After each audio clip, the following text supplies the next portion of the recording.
Hello বন্ধুরা, good afternoon. আজকে তোমাদের সাথে শেয়ার করব দুপুর থেকে বিকাল অবধি আমি কী করি।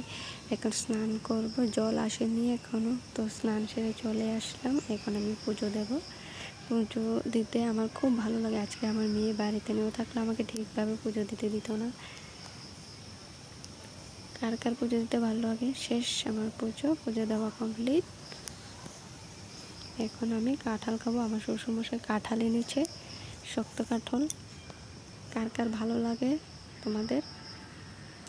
এখন দুপুরের ভাত খেয়ে ফেলবো। দেখো, পটল আলু ঝোল দিয়ে দুপুরের ভাত খাচ্ছি। ভাত খাওয়া শেষ, এখন ঘর গুছিয়ে ফেলবো। ঘর গুছিয়ে তোমাদের ঘরের ভিউটা দেখাবো।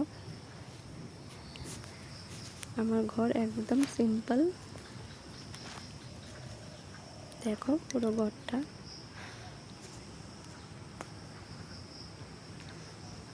কার কার সিম্পল ঘর ভালো লাগে। এবার বিকেল হয়ে গেল, বাইরে চলে আসলাম। দেখো আজকের ওয়েদারটা মেঘলা মেঘলা করছে। কার কার ভালো লাগে এমন ওয়েদার। রোজ বিকেলে যে জায়গায় বসে আমরা কথা বলি, সময় কাটে, এই জায়গায় এসে বসেছি। ভিডিওটা ভালো লাগলে একদম শেয়ার